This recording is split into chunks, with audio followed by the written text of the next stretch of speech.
Phil and I figured this, Phil's figured it out also. But I've got a holistic view of what you can do with road management. So does water road management, so does Phil. So I push real heavy on the effects on the watershed. Okay. I think that's more important. I mean, there's a lot of other things, and we'll figure out the techniques. And you know, if you're not a blind dog, you'll figure the darn thing out. You know, based on what's in Bill's book, what's in here, and attending things like this. But I want you to understand the watershed viewpoint.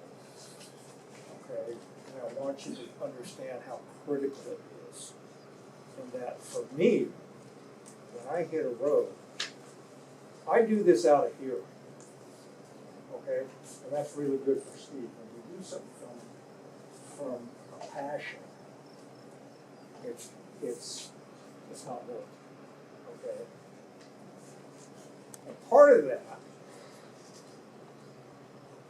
and what feeds me, is knowing that I'm making a difference. And when we started doing these calculations of how much water we move, I'm like, oh my God. You know, this is significant. Okay. I've done a lot of channel work and stuff like this. You know, Jeremiah and I worked with these big boulders and build all the big structure. Well, that helps things. We move a lot more water. I think have more effect on this, but I can't hear you. That fan's taking turn it off. It does the same thing to me. Sorry. Sorry, everybody. No, I can hear him either. I thought you were getting all Age. soft spoken because you were feeling impassionate about. You were getting kind of choked up. I thought you were getting soft spoken about something. Well, I do get choked up. I do get choked up. This is no bullshit for Steve Carson. Because we're making a difference, and I want you to catch a little of that. I want you to, when you're out there doing this, and looking at it, and look at the big picture, you're restoring hundreds, if not thousands of acres of water by re-irrigating them. Sorry, Albert, we ain't sending more water to Texas than we need to. So, yeah. So anyways, let's see. Yeah, okay, so we kind of, let's see, where were we? 2 gallons of water. Okay, road classification. Stay with me on this, you might want to make some notes, that's why I gave everybody notes. It's good on your ranch, the mail park did it, okay, and I think their classification system might be back in that book, I think I put it in there. It's good to classify your road on your ranch, and that will dictate the priority of how you're gonna work on it, how you maintain it. Okay, the road coming in here would be a class A. Okay. It's basically an all-weather road. You still have to drain it. And it's usually gravel. So your class A roads are stuff that go to the house, the shipping corrals, things like that. You need a dependable road and pretty much all weather. So when you're shipping cows, or whatever you're doing on your ranch, or whatever you're doing with the Forest Service in Romeo Park or anything else, you can get in and out, okay, pretty much any time with multiple vehicles. Class B is a step down from that. Both these roads require decent rolling dips. Class B would be on a ranch, all your roads to the waters. Doesn't have to be surface, but it needs to be drained so that it's not a beat up piece of you know what, and you can get to it good and you're not beating your truck up, okay? Those go to all your waters and maybe other things that are priorities to on the ranch. You decide that stuff, you know, how you use the ranch. Those require a good rolling dip. Class C,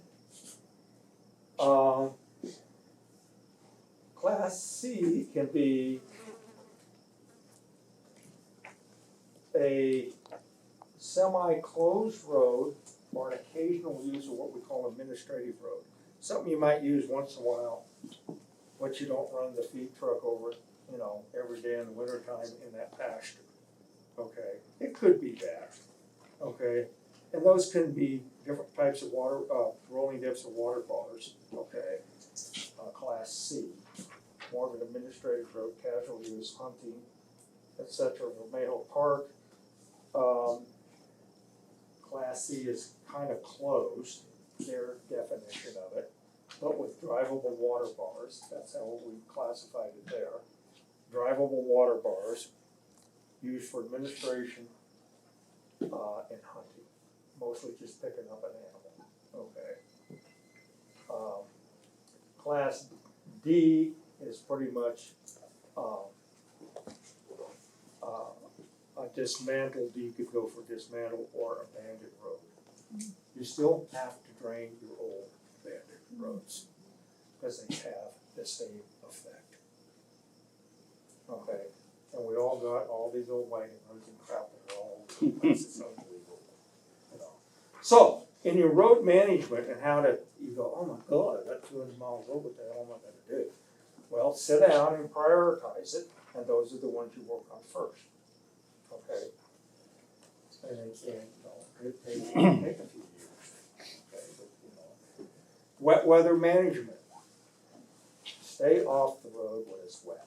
That's your best bet. Get your ATV, if you gotta get there, or get on your horse or whatever, or walk. We forget we got these things attached to the bottom of our legs, they really work pretty well if we use them. We're all under exercise, most of us.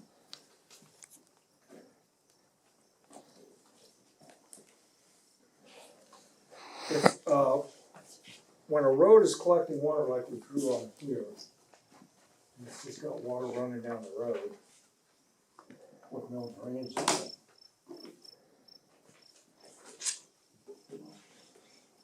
The term for that is hydraulically connected.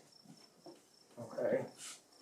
Meaning, there's no brakes in the hydraulic, it just runs down the road. Okay? So to break it, basically what we're doing is when we put drainage in it, we break up the hydraulic connectivity. Okay? And break up that force. This is not a cookie cutter deal. Okay? It's kind of the same thing in most places. However, every place is site specific. Okay? Kristen knows this, right? You guys at Philmont, you know, you know how to build a rolling dip, but every place could be adjusted a little bit because of what you're dealing with right at that site and how you want to do it. Okay, the technique is basically the same, but everything's site specific. Okay, so don't think you just run down the road and just build the same.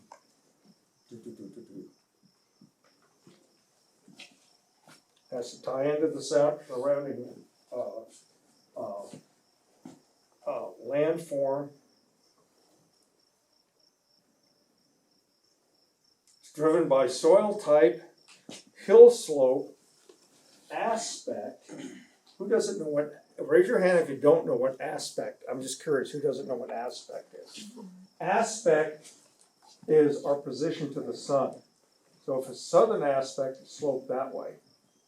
If it's a northern aspect, it's sloped to the north. Okay? Why does that make a difference? Different vegetation. Excuse me? How much moisture is retained in that area? It's gonna be drier on the south aspect, wetter on the north aspect. Right. What happens in the wintertime when you're above 4,500 feet?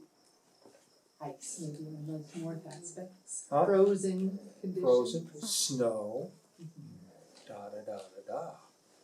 Okay, you have to manage for all that. You have to figure it out. You know, if you're building a new road, it's real important to study aspect.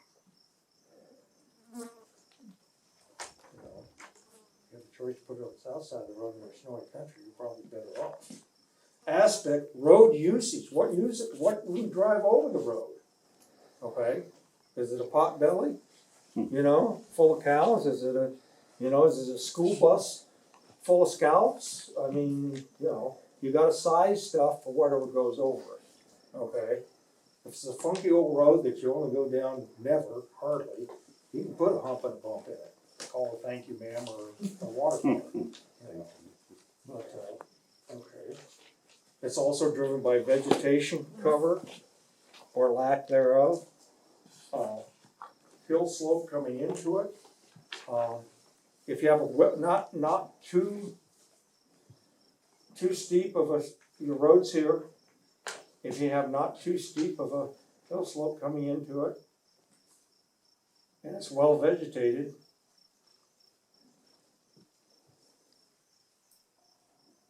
you're gonna get less water on your road than if you have a steep slope that is real rocky. Okay? You got some rocky slopes out there, Kristen? Oh, Yeah, yeah. Why is it different? Why are they different? Because rock does not absorb water. So your discharge, the amount of water that hits that, more comes off of that rocky slope than a vegetated slope. So you have to tie all this in to what you're doing. You gotta pay attention. You're just not walking down the road like this. You're gonna have a holistic view of where you're working. And then that's why it's site specific. Grade of the road, everything else. Type of road treatments. Oh wait, just a second. This practice discipline is a learned by doing skill. Okay? You learn it by experience. The mother of knowledge. You get beat up enough, you might figure it out. No. So you are a geologist, a hydrologist, a surveyor, a designer, or physicist, watershed restoration, a fluvial geomorphologist, and an equipment operator. You didn't know that, did you, Kristen? No. We're gonna get you, how many badges is that? Like the Boy Scouts will get badges for all that. But these are the disciplines that you have to have some basic knowledge of to make this work right. And a lot of you do. I mean, you don't have to be a geologist to kind of look at things and see how it works, you know. You might know some of the formations and stuff, but you've got to pay attention to soil type and everything else. Okay, let's where is that in?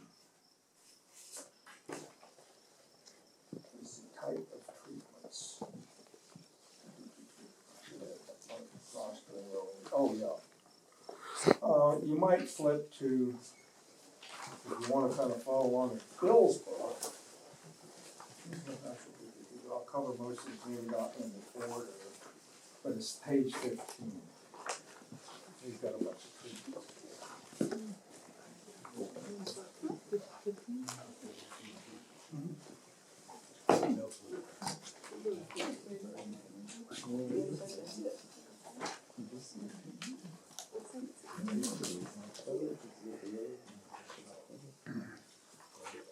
It's not a road problem, it's a water management problem.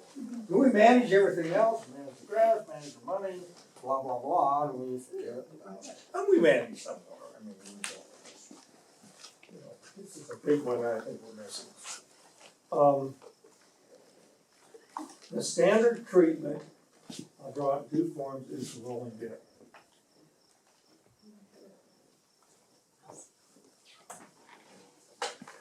This is the roll in, this is the roll out. Coming on range of side of the road. That's a longitudinal view from the length. Plan view.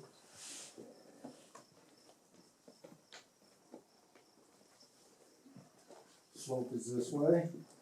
Slope is this way. Plan view. It kind of looks like this. Okay.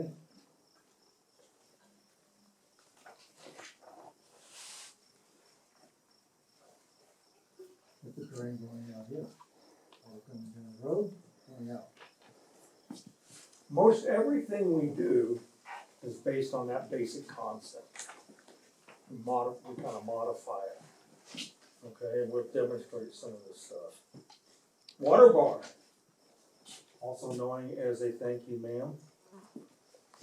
We'll just go down the road.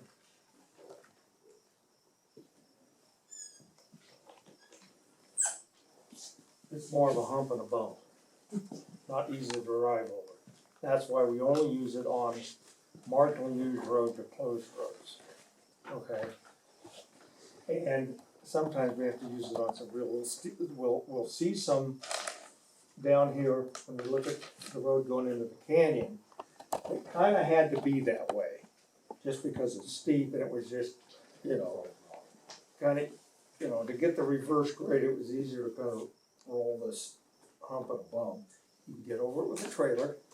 It's got a cliff on one side, it's got a cliff on this side, a cliff on this side, it's not very wide, so you're not gonna go down there fast anyways. Okay, so it's, siding. Okay. And then, of course, the water sticks off here. Okay.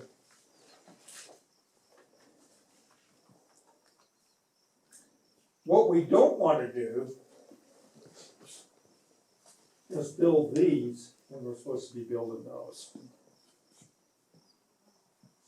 I'm gonna beat up on Fort Union, you can tell them if you want to.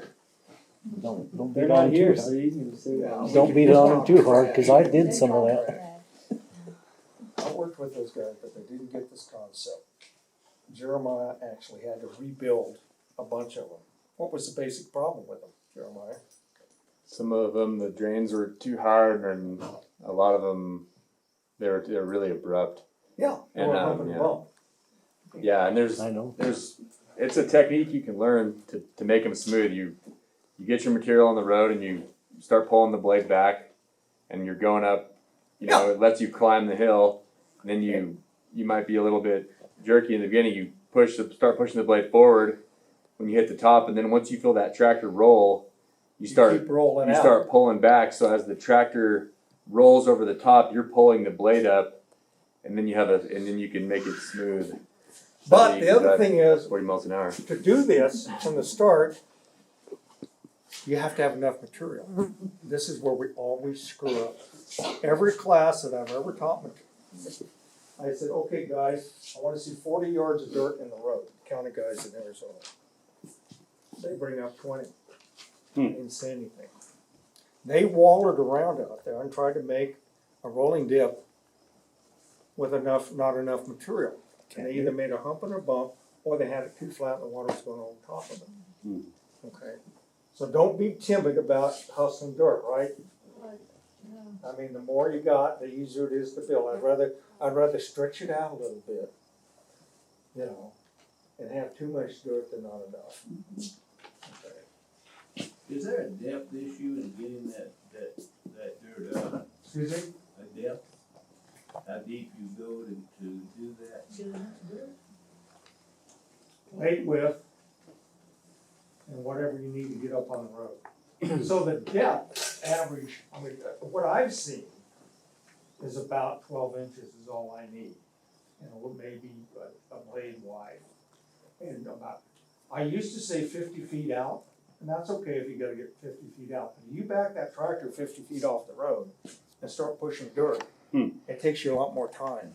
So unless I need to, because it's a flatter slope to get the water out, I've shortened my drains up. I tend to dig them deeper and shorter, okay? Because it's easier and quicker, and it works just fine. And sometimes I might be down 2 feet. But the other thing is, we slope the sides back in, so you don't have this, the side that won't grow anything. So average is about a foot deep.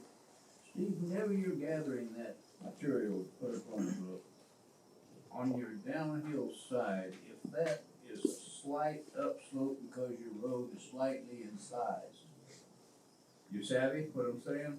Oh, you bet. Then what do you do there? Do you actually just? Well, if I can't get an exit point, I can't get a real exit point, I'll explain that, how this works. I'll dig what I call a pit drain, I'll dig a big old hole right here.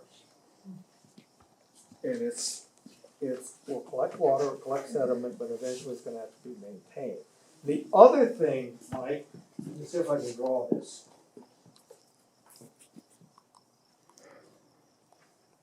Okay, here's a cross section of road, this is the road. We're looking down the road, okay? This is the landform sloping off the road. Okay? Your rollout's going this way, your road's coming in this way. Point A. If you can shoot from point A, this is the end of your drain, you dug this out, to point B, where the end of that drain is, even if you got 1% at the lip of that drain from the edge of the road, what will that drain do? It can water run out the end of it. That's why you need a. Hold on. Hey Steve, To tell you, you know, we use that very effectively. If we shoot ours with a laser, yeah, we'll make all our lead outs exactly end at that 1%, no matter what. And usually the material that comes out of that section will always be enough to fill up on the road. yeah, and 1% is really marginal. We really want to see 2, 3, 4% in these drains, but lots of times you can't get it. And I've got, the other trick is, sometimes, Mike, is if it's pretty marginal.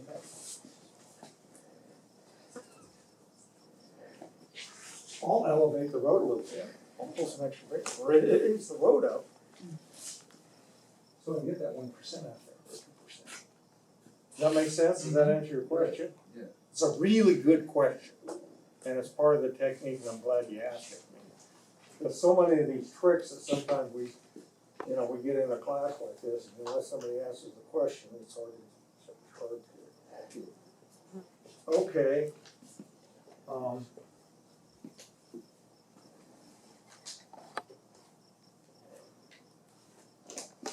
Outslope. It comes down like this. Goes like this. Outslope goes, okay. Outslope goes to the outside of the road.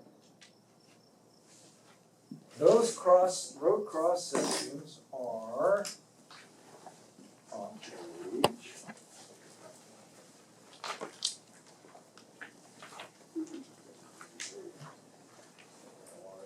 Nine and 10.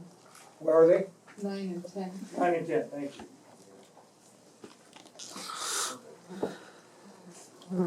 Those are problematic templates.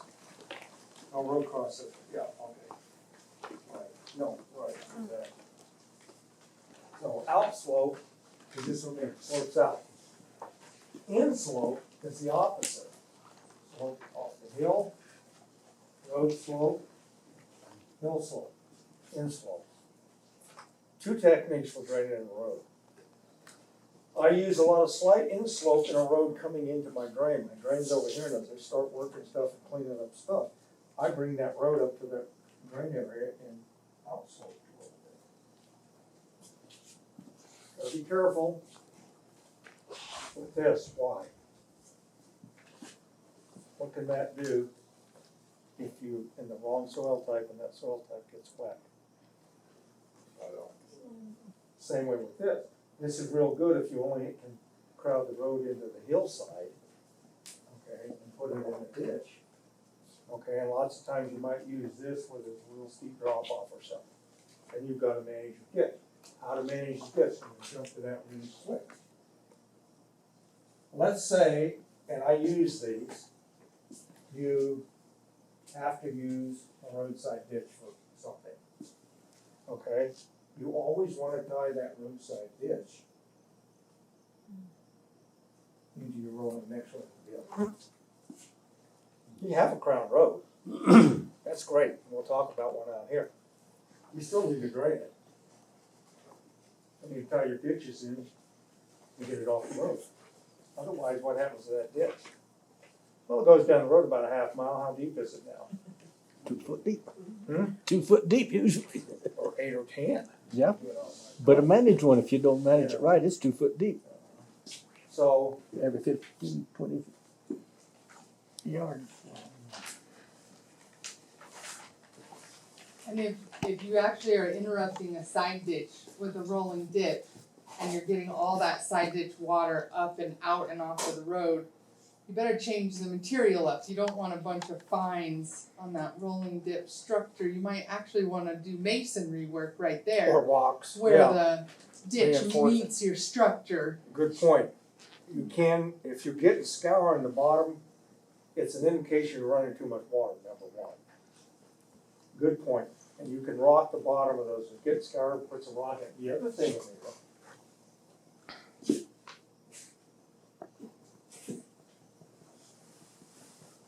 just drain it often. Same concept. Don't allow that to happen. Okay. Sometimes it happens.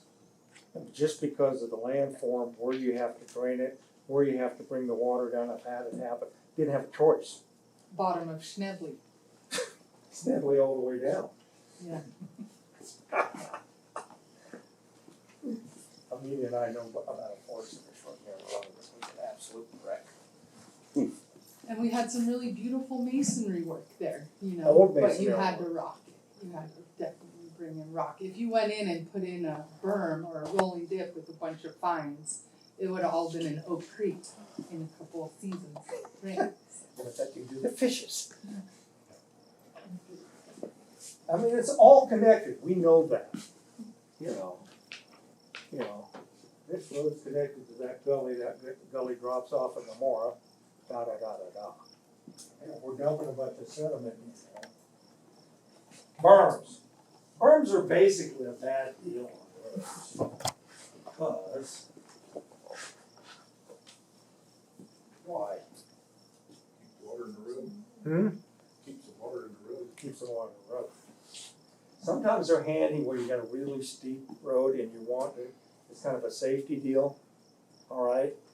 Well, at least go down there and punch a hole in. You know, all you gotta do is tip that dozer blade or that whatever and poke a hole in it so some of that water can get out. It's not berm breaking is not a substitute for putting in the proper drainage, it just assists it. You know, a lot of times I'll put in a drain and a drain here, and when I move from here, if I'm going downhill, and I got a berm, boom, boom, between my appropriate drains. So it assists the whole system, okay?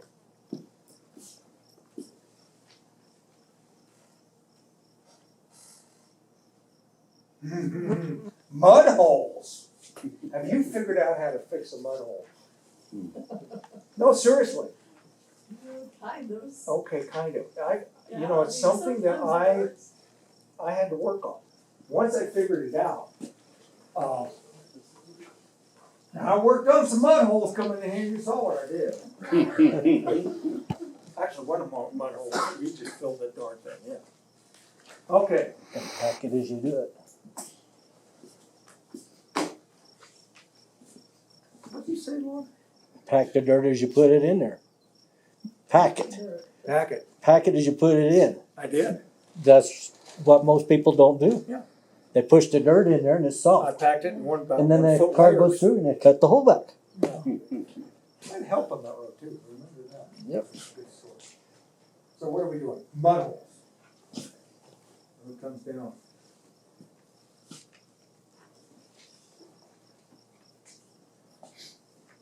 Mud hole. Got the picture? Okay. Where does, and this could be a little, a lot of times it's a little challenge here. But in general, where does most of the water come from that goes in that mud hole? Hmm? The road. The road. Principle number 1. Come up here where you got a little slope, enough slope, and drain that road. What have you effectively done? Took most of the water out of that thing and get it down sort of close, but where you have enough slope to get it out. Number one, drain both sides of the mud hole. Number two, fill the mud hole in. As much as you can. If you got a creek coming across there, you might have to finesse it a little, okay? We may have to put some rock in the bottom that we got, but the biggest thing, drain it on each side of the road. The other thing, now I'm gonna go to plan view, looking down. Road.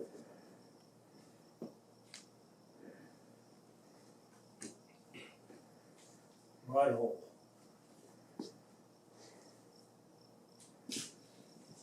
Drain. Okay, when you fill this in,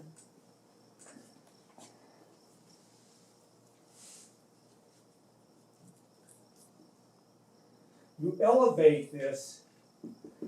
This is higher than that, and you make sure that you're able to kick water off of that elevated surface right here also.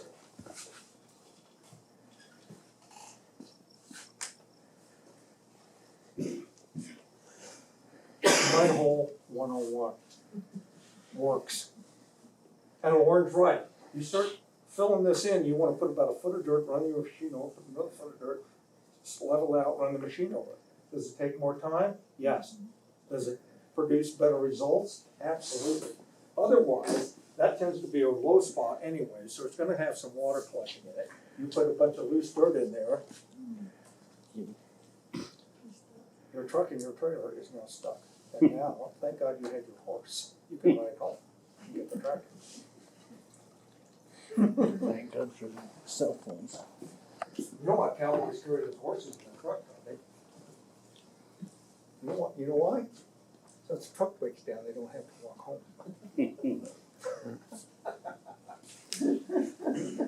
They ain't gonna use that horse, they just haul it around. That's why they got snowmobiles in Montana. Excuse me? That's why they have snowmobiles in Montana. Okay. Arm brakes, mud holes. Does that help you guys with the mud hole? Cause it can be a little challenging. Do you And get sometimes, what? Do you get any advantage if you get in your fill material and make a hole downstream from that? Yeah, you make a hole, you put, a good, I generally bring it from downstream, right? I'll bring that material from downstream. Thank you. There's a pretty good example where we filled that mud hole in there. And where I got that material, I got the biggest ass chewing from the local rancher you've ever seen. That's what I find. Hmm? That's where you get your big troubles, is satisfying the rancher. He won't let you do it. Oh, boy, I had a nice pair of pants and he ripped both.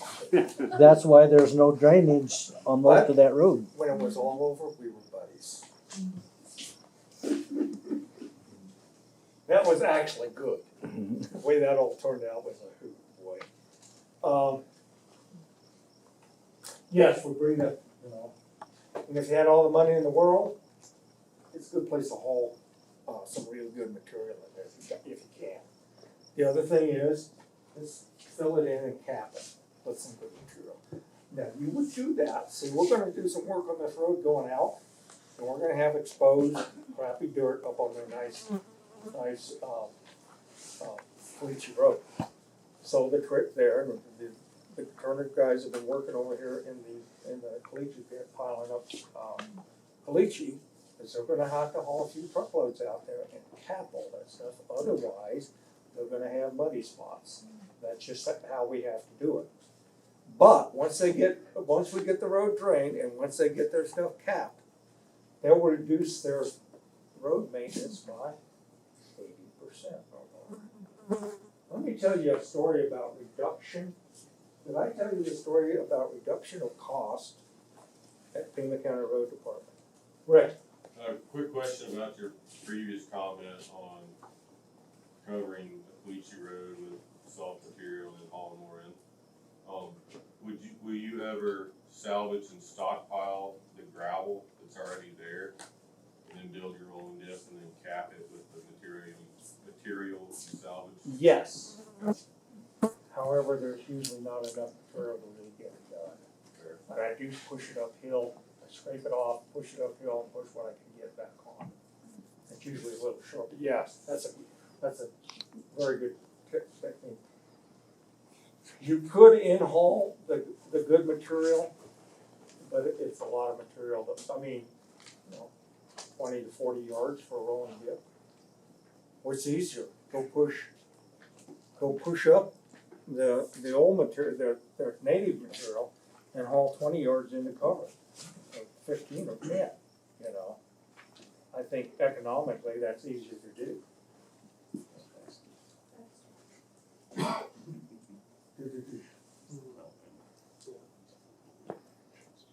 Okay, Pima County. I've worked with Pima County a couple times. We have a test road going to the Elkhorn Ranch that Bill and I laid out a number of years ago. It was totally screwed up. They had water running, one place had water running 2 miles down the road. Anyways, so we worked with them, they kinda got the idea, then they said, we need some more help. So I went over there last fall, we got the whole Pima County road crew together, went back out on the Elkhorn Road, cause we had some more work to do, da-da-da-da-da.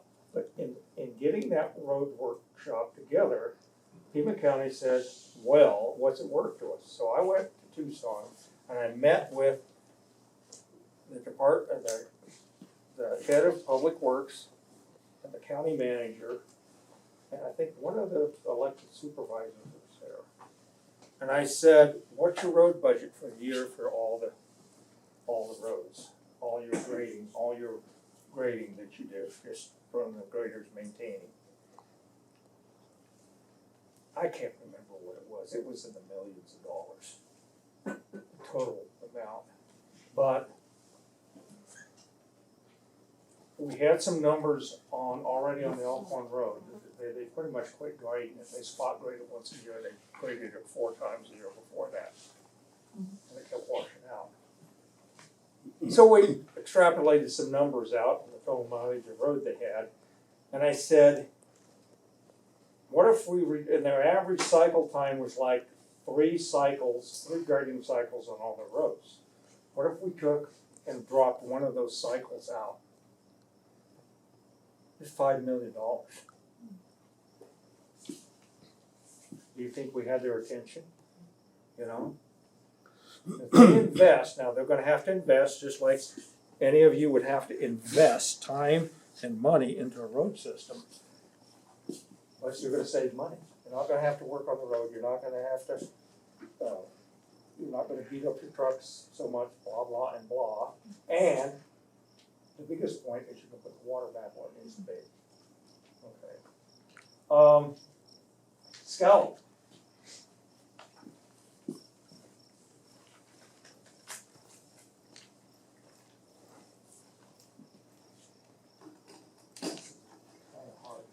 Not a substitute for a rolling dip, we use it part of the thing too, looking plan view.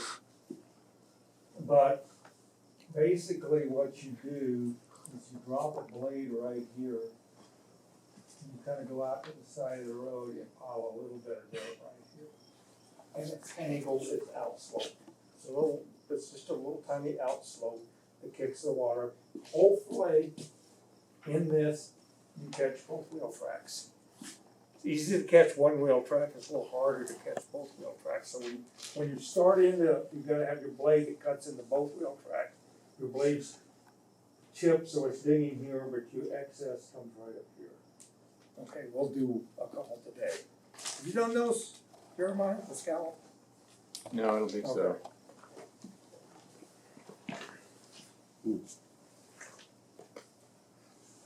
We had a couple versions of scallops when we were up at that Flying D in Montana. We went up to the Turner Flying D in Bozeman, Montana to teach operators, but Vermeil Park sent all their guys up. And Vermeil Park's got a lot of experience, and they have some tech. And you'll do this, you kind of develop your own technique, so, how do you do a scallop? Well, they showed us how to do it. How do you do your rolling dip? Well, basically the same, and they had some different, and we do it this way because that was fine, I mean, they were doing it, but they just had some different techniques of doing things. Why do you do a scallop instead of a rolling dip? Okay. Is he fast and dirty or Hmm? fast and dirty or? Well, it's not a substitute for rolling dip, I usually put them in between the rolling dips, just to keep the damn water off the road. And they're site specific, you gotta have the right little spot, you know, that you can kind of roll your blade off the road and back up and make sure you, now, Romeo Park does them, but they do a pretty good lead out on theirs. I just kind of make a pass, and so I'm tipping the road, I'm basically out sloping the road. Water goes off the road, and I feather the dirt down slope. It actually elevates the road, but there's not enough dirt there really. It will temporarily block the road, but it eventually, pretty quick, adios. You're relying more on your outslope than what you build up. Yeah. So it's a little quickie deal, it's not a substitute for good drain. You know, and it's site specific, but the nice, you know, sometimes I do it in combination when I'm gonna punch a hole in the berm. I'll just kind of swing it out, outslope my road, go out through the berm, come back up on the road.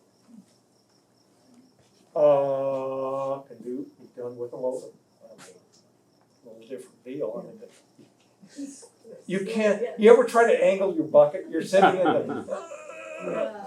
I wish I, but then you can pile some dirt up, you know that trick, I bet you, she knows how to get that loader tipped up like this, I do that, I've done a bunch of this work with backhoe. Now, interesting, do you go, when you're using a loader technique, a front end loader like a backhoe or a big loader? I'm interested in how you do it. I go forward into the train, downhill, opposite of pushing up towards the road with those. Do you push into the road or? Sometimes do it both ways. Okay. Sometimes. I found with a front end loader, it was easier to go in, back up, and start building my roll Yeah, out of the way. yeah. Shaping Mostly. things, back in, shaping things. Yeah, and then once you've got that up, then I'll come the other way to get that soil go out. Yeah. Out of the. So, but generally, if you're gonna use a front end loader, you're just going forward. That can be a skid steer, backhoe, or a bigger loader. you know. I like it because it's one move with your bucket of dirt. Go in, get a bucket of dirt, back out, start your shaping. Backtrack the shape, go in, get another. So when you're done moving dirt, you're pretty well done with the job. Other than the dozer, you push all the dirt up on the road, then you have to shape. So, just different techniques for different machines. Backhoes are handy because if it gets a little tight digging, you just spin around with your backhoe and bust all that stuff up, you know, and then go in the front end. You have excavating teeth on your, Mm-hmm. total different machine with excavating teeth. Did you used to not run it with excavating teeth, or did you? No, I've always had. Yeah, yeah, yeah. Same thing with my backhoe, I've always had excavating teeth. And that's another thing, if you're gonna use a skid steer, a front end loader of any type, if you put excavating teeth rather than that straight bar in the front, your straight cutting edge, totally different machines for penetration and breakout.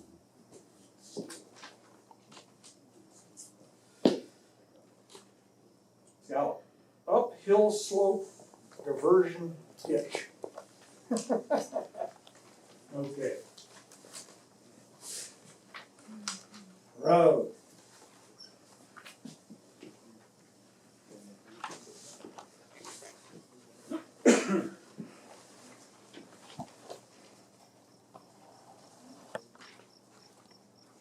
Wrong way.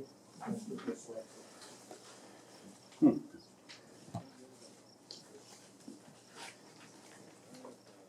Okay, how many of you got roads that the water's coming off the hill and it creates all these little rills and going, know that one? Yeah. And it's coming right there. Okay, how to fix that or other problems of this technique will help. Okay, you got all these little rills coming across the road. And you're not gonna really do much of it, fix it, unless you take the water out. So what I do is I get up there, a little harder with the front end loader, but you could do it. And I dig a ditch, uphill side diversion ditch. I keep the water, keep it fairly close to my road where I can get in there, kick it into the next rolling dip. Okay. You can do that also with a roadside ditch. But the trick is realize what's great. This is a symptom of drainage coming into the road. You know, we look at symptoms, we gotta solve the problem, okay? So uphill side road ditch, I use it quite often, you know. I like to keep disturbance to a minimum, but I don't mind breaking a few eggs on the deal to make the omelet, okay? It passes over pretty fast. You know, when you got a better grazing plans, when you got a good grazing plan, a good rotational grazing plan, you know, things heal up a lot quicker. You know, all we need is rain. Steve, Yo, I got a quick, comment to make on those ditches. Most people wanna build everything V-shaped, right? Is that a good thing or a bad thing? well, I'll tell you a couple things about that, in my opinion. They're easier to build V-shaped. Okay? They stay cleaner because they have a higher velocity. In doing so, you better not be putting too much water in. If you gotta jam a lot of water in them, you're gonna want a wider, flatter ditch. And you may have to rock it, okay? I'm lazy. And I like to save my customers money. So I use techniques that are quick but functional. Okay, but you gotta pay attention. You start jamming too much water in either one of these, what are you gonna have? Darn cotton picking gully. Yeah, and you don't want that, so you wanna keep it broke up. You know, and let's say this had to be really long, and this problem went all the way down the hill. Well, you choose to use a roadside ditch or an uphill side road ditch, but you make sure that every drain you kick it across. The same thing we do, another technique, and we'll talk about it out here. We're kind of talking about picking stuff off the road. Okay. Here's the road you're driving on. Here's the road your father drove on. Some grandpa drove on. And some idiot came in with a wagon and drove on that one. Got the side there, I know. None of you have that on your ranch, right? None of you. Okay? So what's happening with all of these? And this is downhill. Yeah, they're probably all down the fall line roads. No, right? exactly. You're all collecting water. So when you put your rolling dip here, and this can be, it could be the downside of the road, same, I'll show you what to do here. Put your rolling dip here. You kick a nice berm up here. And you pull all that water out of those, take it across and re-irrigate it, this is doing the same thing. And same thing, if you got the problem down here, you just cut right through it until you're through those old roads. You know, just make sure you don't dig up your grandpa, cause you might be buried in the rut. Some of those ruts got deep enough to bury a person, you know, so sometimes That's they- what this road was coming in here. What? That's what this road coming in here was originally. You throw grandpa in the ditch and Yeah, I just drove right over it. I know you guys think a lot of your grandpa and your shit, so I'm teasing you, you know. Okey dokey. Steve, real quick, I got a question. Steve. Over here. Yeah, I got my little sketch here. I got this problem on one, and I don't know how to deal with it. We got a western slope here. Full of okay, well, boulders. come up here with me.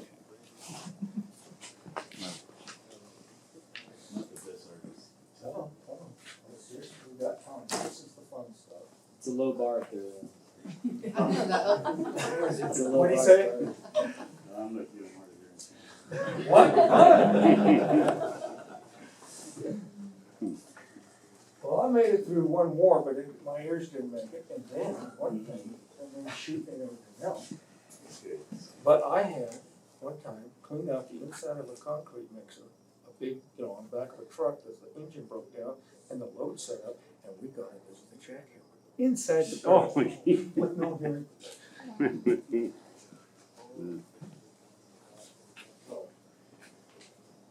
You wanna draw this, or you want me to draw it? No, you draw it.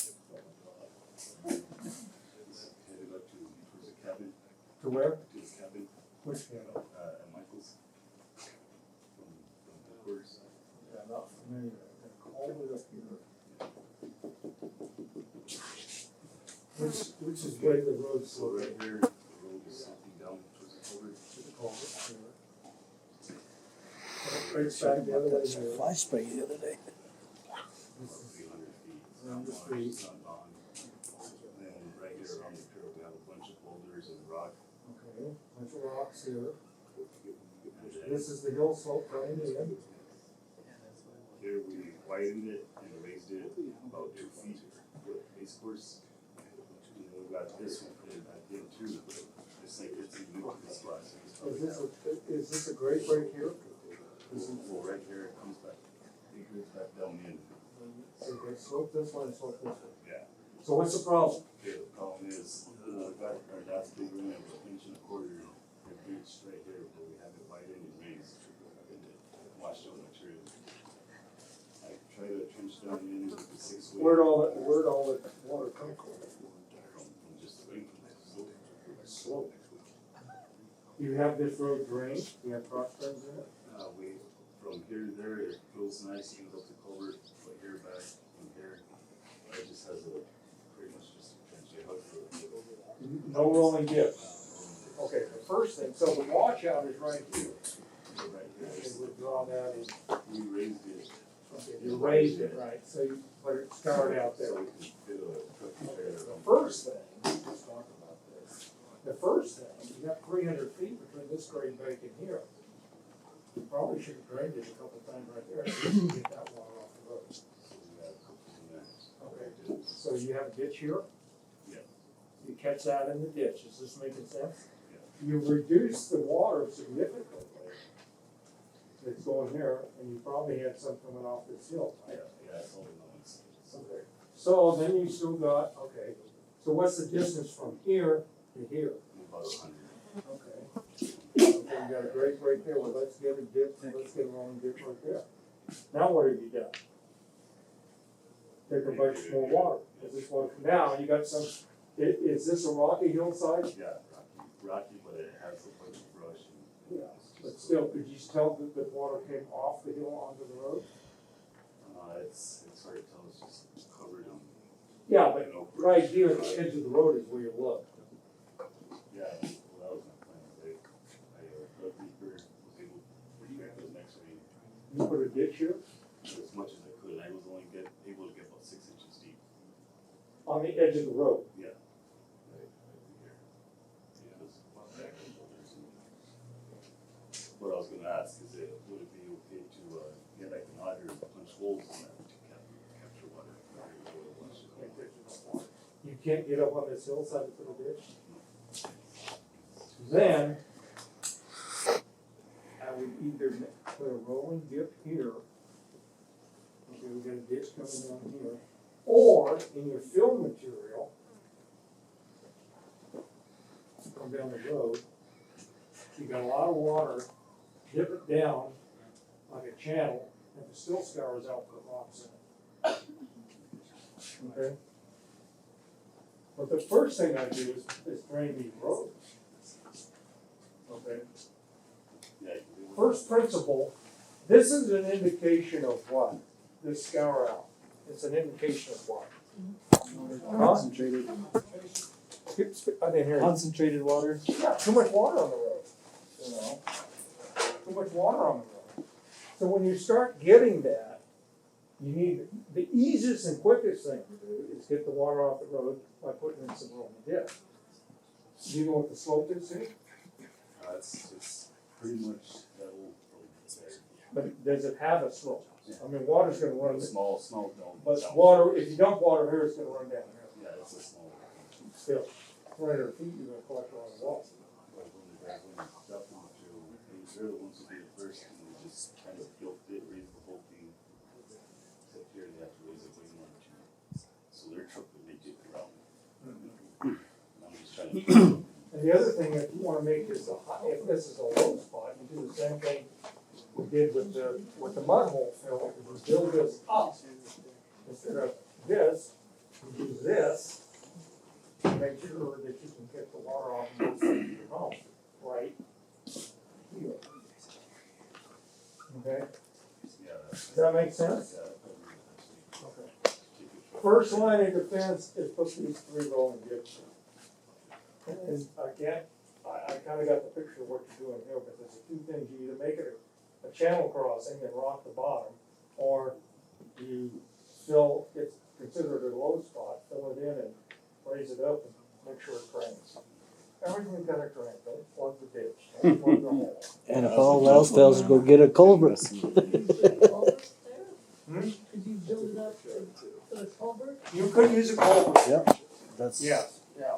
I don't use a lot of culverts because they're expensive stuff. but you can't drain it any other way. Well, sometimes you do. Yep, Like yours doesn't. I hate culverts. Yeah, culverts are problematic. Yeah. Most culverts are undersized, most culverts don't slope, thank you. People don't know how to slope. Yeah. Most culverts plug up. They plug up and Most they culverts cause that another I worse come on the bottom across, I side. dig them out and smash them. Okay, culverts, it's a tool, just not much in this format. But, here's an interesting deal. There's a rolling dip at Vermejo Park. It's called the Vermejo Dip. Class A road. Got a lot of water coming off the hillside, okay? They still need to drain the surface of the road. But they don't wanna pull that water across there, because it's this long rocky hillside. So, we got a culvert right there. So in plan view,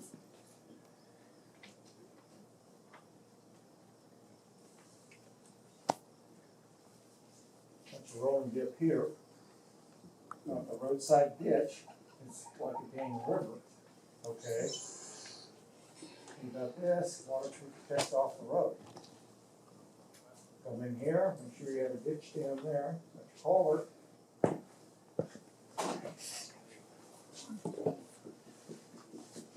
And you've managed your water. Only place we used some culverts on one job, when we built a new road down into the Choma Canyon, and I mean, it was off, I mean, that side of that mountain was 40%, 45% some places.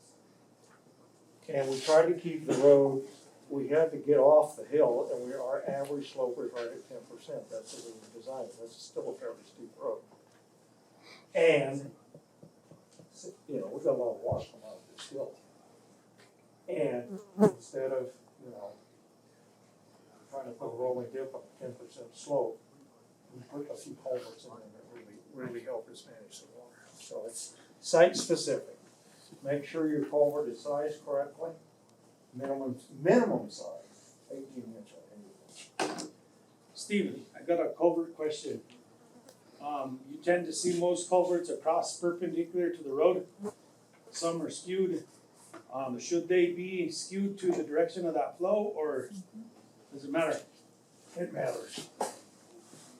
You might talk about grade as well. You might talk about the grade. The grade of the Culvert? culvert as it goes across. Yeah. We're almost done with this stuff. We need to, you know, I don't mind answering these questions.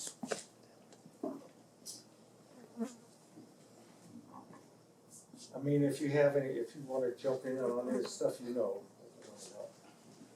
So, roadside ditch, water coming this way.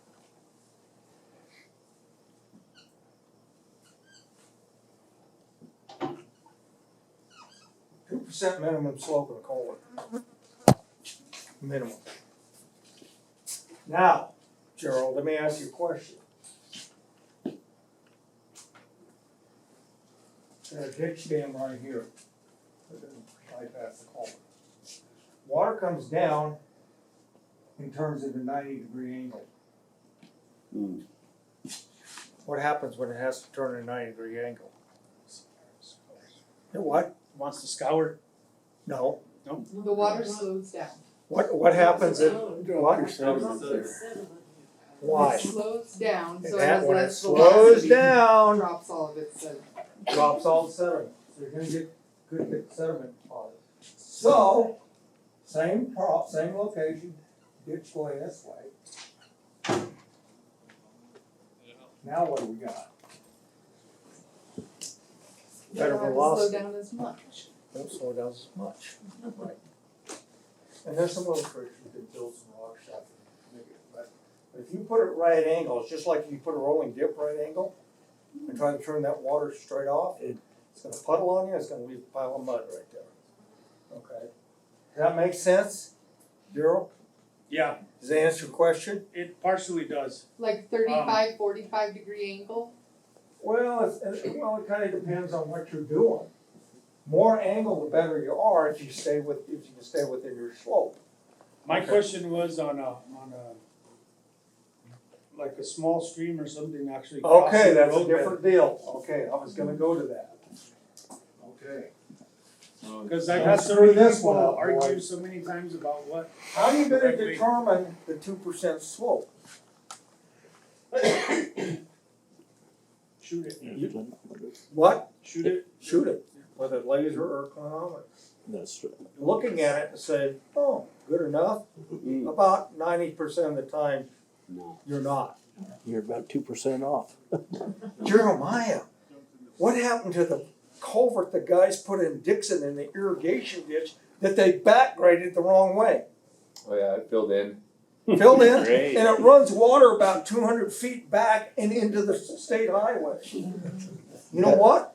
You went, oh, good enough. And I think I mean, bozos. I mean, good God. You know, if you're gonna do this, you gotta understand what I'm talking, preaching to the choir, I know that, but, you know, it's, the stuff that people screw up is unbelievable. Lead out ditches, county road lead out ditch, county road lead out ditch, right? going up the hill, is that what you're saying? 8 miles, Elkhorn Road, when Bill Zedek and I first looked at it, the road had a meander pattern down it, that tells you one thing, it was sloped like this. Anyways, it had a number of lead out ditches, we shot every one of them. Can't remember the number, but I damn sure remember the percentage. 80% of them were either dead flat, which isn't gonna transport water nor sediment, or they went uphill. I mean, some of them went uphill 3 or 4%. My dog can read that, it's uphill and downhill, my goodness. You get to see for trying anyway. I didn't get to bring Lola because they've got some guard dogs out here that I don't want them to eat my Lola. But Lola rides in the dozer with me and she knows this stuff. So, Gerald, creek. Creek comes down like this. Okay, water's flowing that way. Plan view. Creek comes down like this. Okay? Culvert. You set the culvert at the grade of the creek. And I'll tell you what, if you take that culvert, like it's done so many times, Amir, have you ever seen this? Yeah, shoots it out. Now what do we got? Shotgun culvert. Huh? Shotgun Yeah, but culvert. what do we got here in the longitudinal profile of the creek? Waterfall. You got Also known as a head cut. Now, I've seen these go quarter mile up the creek, blow the thing out, and you can measure it. If this was 2 feet, which I've seen 2 feet, you could measure the quarter mile up the creek and you'd find a 2-foot head cut. Blew all that dirt out of there. Because they put it below the grade of the creek. Never put a culvert in that's below the grade of your existing creek. I don't care how much fill material you gotta put on top of it. This was done by the Forest Service up at Trace Acres, one culvert after another. And Bill Zedike argued with the, before he argued with the engineer, they got a big pisser match. Bill Zedike, years later, he and I went up to do an assessment of that area. Every culvert blew out every stream channel significantly. That, it can fill up the culvert, and what's it do down, what's sediment do downstream? Causes all kinds of problems. So, Gerald, does that answer your question? Yes. I catch you putting a culvert below grade of a creek. I know better. No, I won't. Hey, Steve, can you Yeah. mention those Rosgan design culverts that have the culvert in the stream channel and then the floodplain culverts too, where he's got, you ever seen that, where he has the main culvert in the stream channel, but then two culverts on the top sides? Staged up. Yeah, up higher, and that lets the water run fast and transport sediment on the lower culvert. Exactly. That's And then it has a that's combination the other for thing, other engineers- more flow in the upper, What that way it Jeremiah's doesn't talking slow the about water down back in is, sediment. longitudinal. Got the creek down here. Do a calculation, let's say for bank full. Okay. Low flow culvert, that matches our low flow dynamics.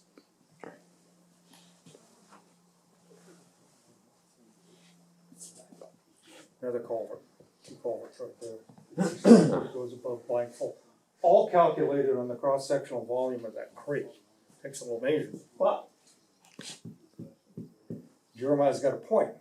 You put this in at the right elevation, right size culvert, it stays cleaned down.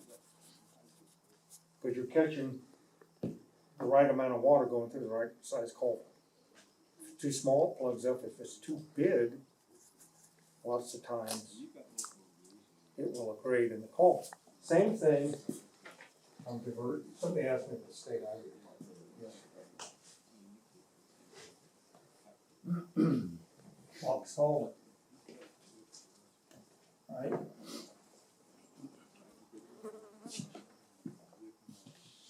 Same elevation, bottom of the creek. Why does this one always kinda stay open and these other suckers are about half full of dirt?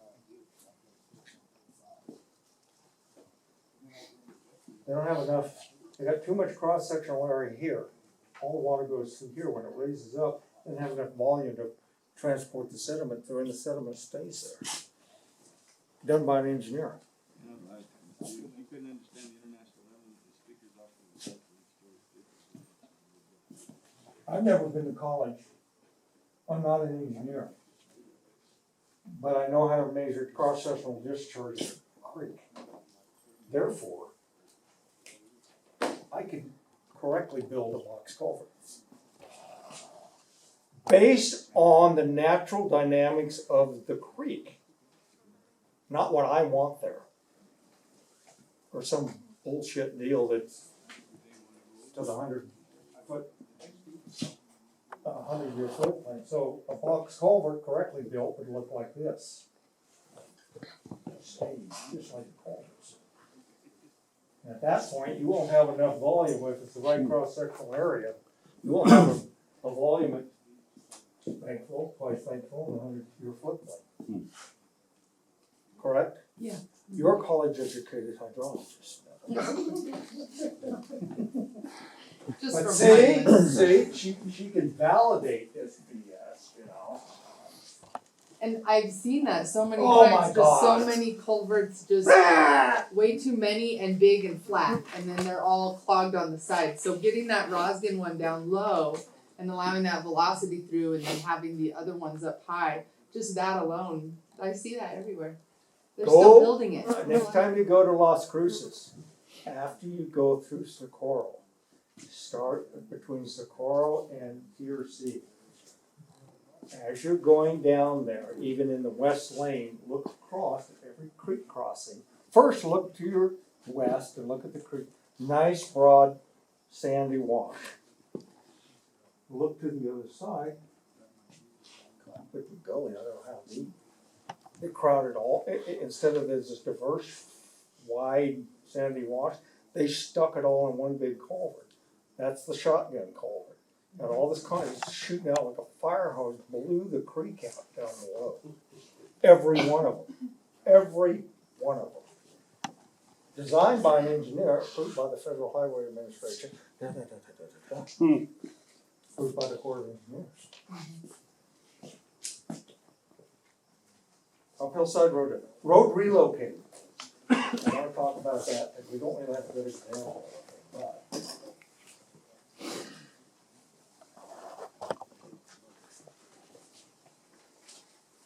This is your road. This is the bottom of the valley. Where are you gonna put the water? Can't. You're stuck. This is the most common way why, and we're gonna do one on the other side of it, yeah, on the other side of the river, we're gonna move that road over, because it's like that.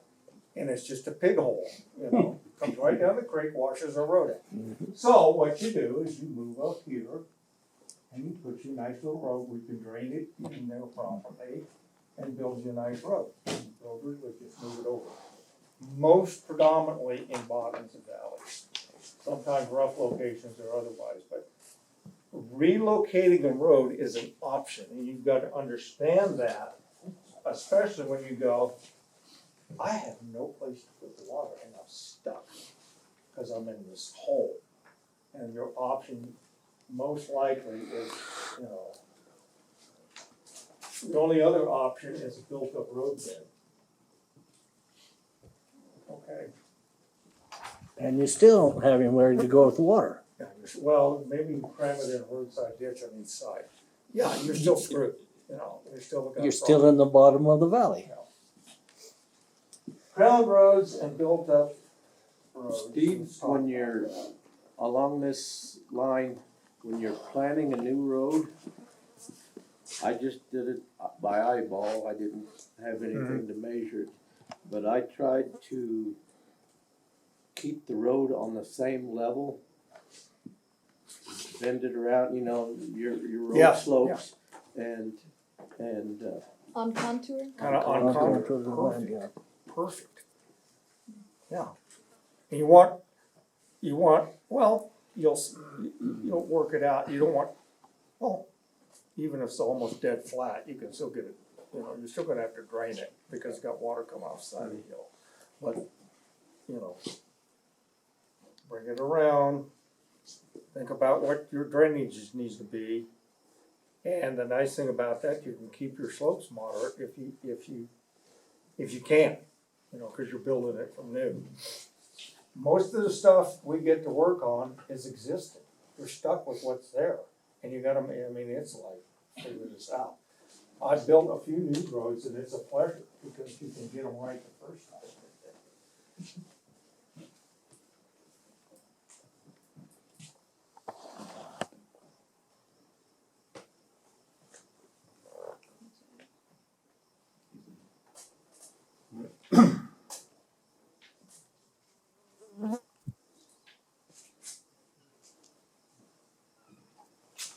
Crown Road. We're gonna look at a crown road out here. Just kind of an example. If you go to Crown Road, Crown Road, I do this a little dramatic. Okay, but I wanna make a point. We often talk about 2 to 4% on Crown Road. It's better to have 4 to 6%. Off of the middle. Yeah, here. Mhm. How wide, Steve? Huh? How wide? How wide Depends on the use of the road. pickup truck going up and down? Well, see, my buddy Andrew, who lives up the Chama River. Anybody been to the Christ in the Desert up Chama River? You have, okay. They fixed the main Forest Service road pretty good now, but it's that red greasy dirt.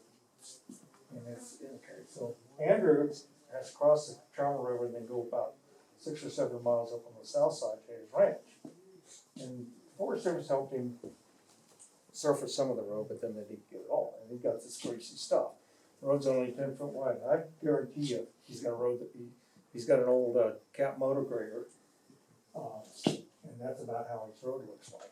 And here's the trick. A tire there, and a tire there on his pickup truck. It's like driving down a railroad track. And I'm not gonna say you have to do that, but there's some locations you can use that. The point is to crown it. That is not a crowned road. I work with these county guys, they're standing on the flag, oh, I got 4%. I got the no BS stick in the back of my truck. And I'm using it for It's that. 4% this way, most of them. You know. So, you need to have a real crown if you're crowning the roads. It's a good technique. It's hard to do. We tried to do one with Carl and because Carl was there. Where's Carl? He's out there with the 2 cat guys. Okay.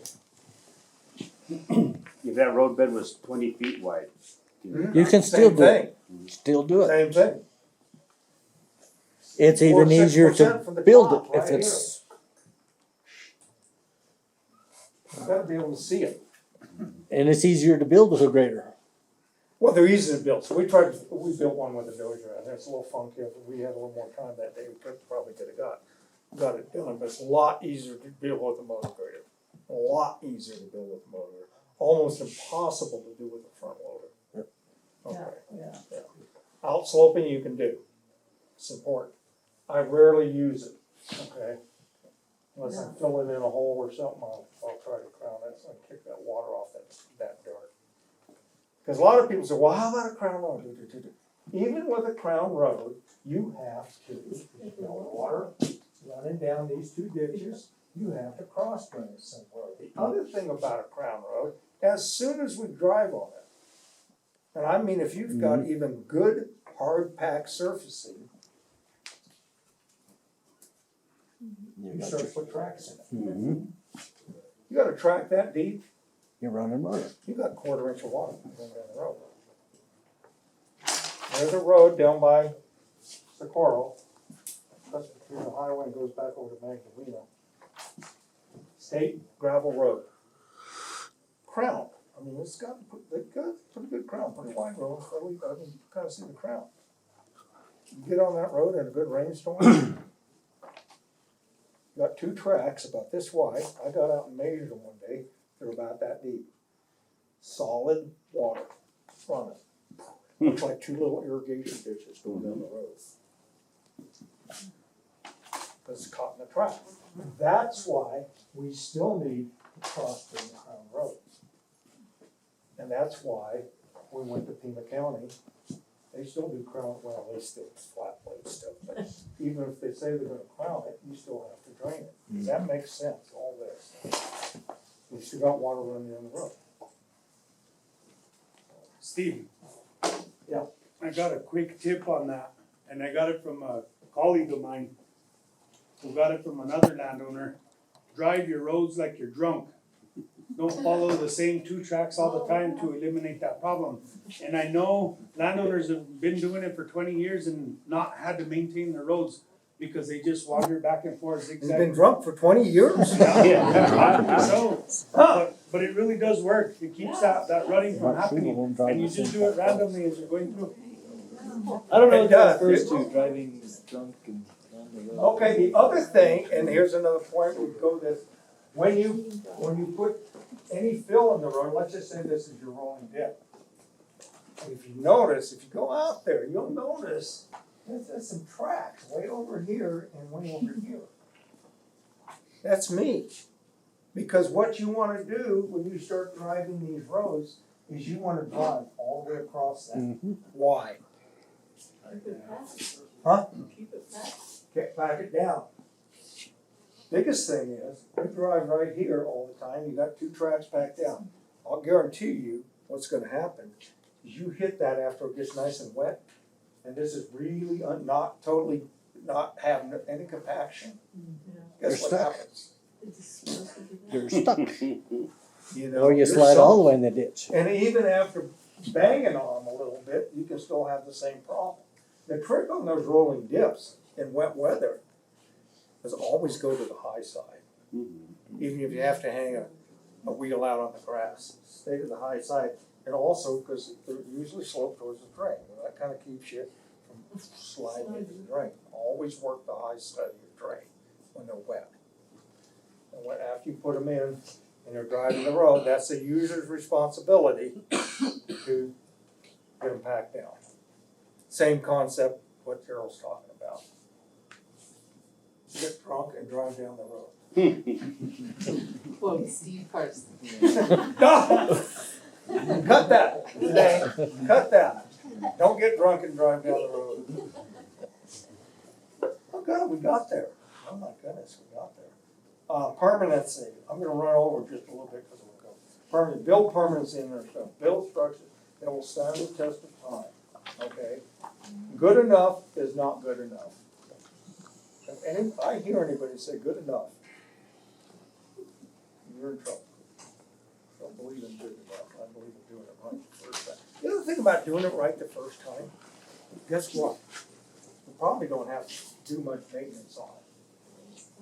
Jason Cathcart, who's a hell of a hand, all across a lot of things. Good, heck of a equipment operator, good welder, et cetera, et cetera. Jason, I worked with him for a couple of years. Said, if you underbuild it, you'll probably find out. If you overbuild it, you may never know.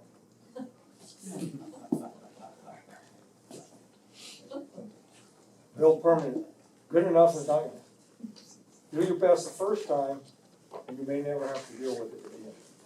I like to say in this road work that we build geologic structures. You build what? Build geologic structures. Meaning, they're gonna be there for a while. Okay, let's see, Bill's book, self-explanatory, I'm not gonna belabor it much, got a lot of good information on it, in it.